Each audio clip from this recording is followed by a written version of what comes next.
সুপ্রিয় দর্শক, আসসালামু আলাইকুম। ভোলা জেলার উদ্দেশ্যে এটা আমার দ্বিতীয় ভিডিও।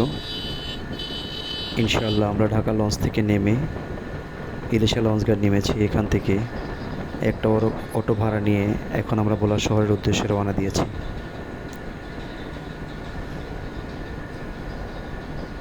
ভোলা অনেক আগের একটি দ্বীপ। ভোলা বাংলাদেশের বরিশালের বিভাগের গুরুত্বপূর্ণ একটি জেলা। ভোলা মূলত মেঘনা ও তেঁতুলিয়া নদীবেষ্টিত একটি দ্বীপাঞ্চল।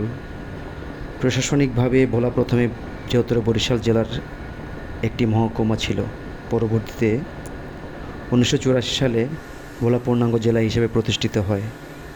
ভোলার প্রাচীন নাম ছিল দক্ষিণ শাহবাজপুর। অবশ্য ব্রিটিশ আমলে এই অঞ্চল শাহবাজপুর দ্বীপ নামেও পরিচিত ছিল। পরবর্তীতে ভোলা নামটি প্রচলিত হয়। লোকমুখে প্রচলিত আছে ভোলা গাজী নামে একজন মাঝির নামেই এই ভোলা নামের উৎপত্তি। ভোলার প্রকৃতি হচ্ছে নদী, চর, বিস্তীর্ণ সবুজ মাঠের কারণে জেলাটি বাংলাদেশের অন্যতম সুন্দর নদীবর্ধিত অঞ্চল। এই মুহূর্তে আমরা ভোলা পৌর ভবনের সামনে আছি। ভোলা পৌরসভা 1920 সালে প্রতিষ্ঠিত হয়, অর্থাৎ 2026 সাল পর্যন্ত 106 বছর জন্ম ভোলা পৌরসভার। 1876 সালে দৌলতখান থেকে ভোলায় মহকুমা সদর স্থানান্তরিত হয়। এরপর 1920 সালে ভোলা পৌরসভা গঠিত হয়। ভোলা পৌরসভার আগে দৌলতখানই ছিল ভোলার প্রশাসনিক যত ধরনের কাজকাম। পৌর ভবন থেকে চলে আসলাম এখন আমরা ভোলা জেলা স্কুল মাঠ, যেখানে অন্যতম একটা সৌন্দর্য, বিশেষ করে রাতের সৌন্দর্যটা যা না দেখলে বোঝা যাবে না। এখানে রয়েছে বিভিন্ন ধরনের খাবারের দোকান, গাছগাছালি, আলোকসজ্জা, এই ছোটো ছোটো ফাস্টফুডের দোকান আছে, চটপটি, ফুচকা, ভেলপুরি, আরও নানান ধরনের খাবারের দোকান, যেখানে মানুষ বিভিন্ন দূর দূরান্ত থেকে এসে এখানে বিনোদনের জন্য চলে আসেন সন্ধ্যার পর। সবচেয়ে ভালো লাগে আলোকসজ্জার জন্য এখানে, কারণ আলোকসজ্জাটা অন্যরকম একটা সৌন্দর্য করে তুলেছে। বাচ্চাদের রয়েছে খেলনার দোকান, বিভিন্ন ধরনের খেলনার দোকান এখানে বিস্তীর্ণ আছে বাচ্চাদের জন্য বিভিন্ন রাইড, ফ্রি রাইড, যদিও এগুলোতে টাকা দেওয়া লাগে না, ফ্রিতেই বাচ্চারা এগুলা এই বিনোদনগুলো উপভোগ করতে পারেন। সন্ধ্যার পর ফ্যামিলির সবাই চলে আসেন এখানে বিনোদনের জন্য। বাবা মা, ছেলে মেয়ে, ভাই বোন সবাই চলে আসেন একসাথে এখানে নেচারাল প্রাকৃতিক বাতাস খাওয়ার জন্য। কেউ আসেন একটু বসে একটু বিনোদনের জন্য, কেউ আসেন বসে বসে একটু গল্প করার জন্য। এই যে সামনে দেখতে পাচ্ছেন ভোলা সরকারি স্কুলের বিশাল মাঠ। শুধু খেলাধুলার মাঠ বললে কিন্তু কম বলা হবে। বিকেল হলেই এখানে চলে আসেন অন্যরকম একটা প্রাণচাঞ্চকর তৈরি হয়। কেউ হাঁটছেন, কেউ বন্ধুদের সঙ্গে আড্ডা দিচ্ছেন, আবার অনেকেই পরিবার নিয়ে একটু সুন্দর সময় কাটাতে চলে আসেন। বিশেষ করে ছুটির দিনগুলোতে মাঠটি বেশ জমজমাট হয়ে ওঠে। শিশুদের খেলাধুলা থেকে শুরু করে বড়দের হাঁটাহাঁটি আর অবসর সময় কাটানো, সব মিলিয়ে জায়গাটা ভোলার শহরবাসীর বিনোদনের জন্য অন্যতম পরিচিত একটা স্পট। স্থানীয় সংবাদ মাধ্যমে এই মাঠকে বিকেলের বিনোদন কেন্দ্রের মতো জমজমাট হয়ে ওঠার কথা বলা হয়েছে। কিছু দূর আসতেই চোখে পড়ল সুন্দর একটা ভ্রাম্যমাণ লাইব্রেরি।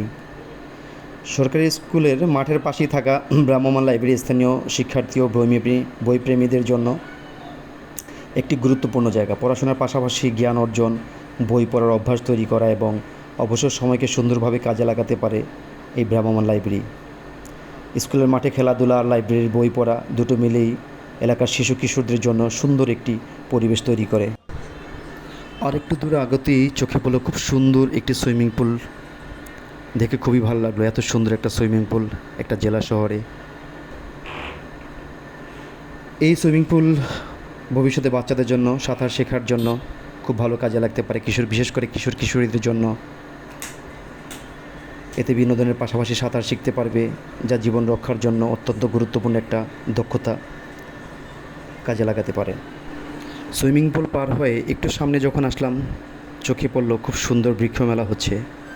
মাঠ জুড়ে বিভিন্ন নার্সারি স্টলে সাজানো রয়েছে নানা ধরনের ফলদ, বনজ, ঔষধি ও সৌন্দর্যবর্ধক গাছের চারা।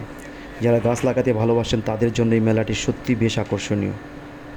পরিবারের ছোট বড় সবাই এখানে এসে পছন্দের গাছ চারা কিনতে পারছেন। পাশাপাশি এই ধরনের মেলার মাধ্যমে মানুষকে গাছ লাগানো ও পরিবেশ রক্ষার ব্যাপারে আরও উৎসাহিত করা হচ্ছে। ভোলা সরকারি স্কুল মাঠে এমনিতেই শহর মানুষের বিনোদন ও অবসর কাটানোর একটি পরিচিত জায়গা। মেলা বসলে জায়গাটা পরিবেশ আরও প্রাণবন্ত হয়ে ওঠে। সব মিলিয়ে ঘুরে দেখার পাশাপাশি নিজের বাড়ি বা আঙ্গিনার জন্য একটি গাছ কিনে নিয়ে যাওয়াটাও হতে পারে এই মেলার আসার সবচেয়ে সুন্দর স্মৃতি। এই মেলায় এসে আমার সবচেয়ে চমৎকার এবং ভালো লেগেছে এখানকার এত সুন্দর সুন্দর গাছ, ফুলের গাছ, ফলের গাছ, নারিকেলের গাছ, সুপারি গাছ, ঐতিহ্যবাহী সেই নারিকেল, সুপারি এবং দেশের বাহিরের ভোলার নারিকেল ছাড়া দেশের বাহিরের গাছও এখানে আছে। জাম্বুরা গাছ, লেবু গাছ, মালটা গাছ, আঙ্গুর গাছ, মানে যেটা খুব মনকে খুব সুন্দর প্রাণবন্ত করে তুলেছে। এত সুন্দর ভালো লেগেছে যে মন চাচ্ছিল সব ধরনের গাছই কিনে নিয়ে যাই, কিন্তু এত গাছ কিনে কি করব। তবে উপহার স্বরূপ কাউকে দেওয়া যায় এই চিন্তাভাবনা করেছে যে কিছু গাছ কিনে এখান থেকে কাউকে উপহার দিব, স্মৃতিস্বরূপ এবং ভালো লাগা স্বরূপ। যারা প্রকৃতিকে ভালোবাসেন তাদের জন্য এই গাছটা আপনার জীবনের বাকি সময়টা বন্ধুস্বরূপ। আমি মনে করি যারা গাছকে ভালোবাসতে জানেন না তাদের ভিতরে কোনো প্রেম ভালোবাসা বলতে কিছু নাই। এত সুন্দর গাছ গাছালি, ফুলের গাছ, ফলের গাছ, যা দেখলে মন একেবারেই জুড়িয়ে যায়। মনে হয় সারাক্ষণ এই গাছের মধ্যেই বসে থাকি, এখানে বসেই রাত কাটিয়ে দেই।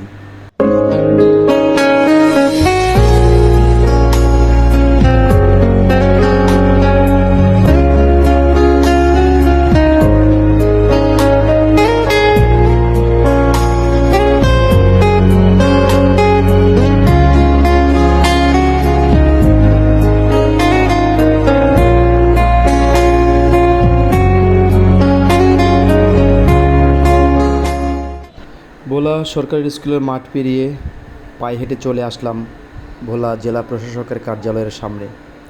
প্রচণ্ড গরম, যেহেতু পায়ে হেঁটে আসছি। নিচে দেখলাম 3টা টুল পড়ে আছে, উপরে ফ্যান চলছে। চিন্তা করলাম একটু বসে ঠান্ডা হয়ে নিই। কথা মতো কাজ, বসে পড়লাম এবং ঠান্ডা হলাম আলহামদুলিল্লাহ। এরপর আর একটা ভিডিও করব ভোলার উদ্দেশ্যে, সেটা আগামীকাল। এ পর্যন্ত অপেক্ষা করুন।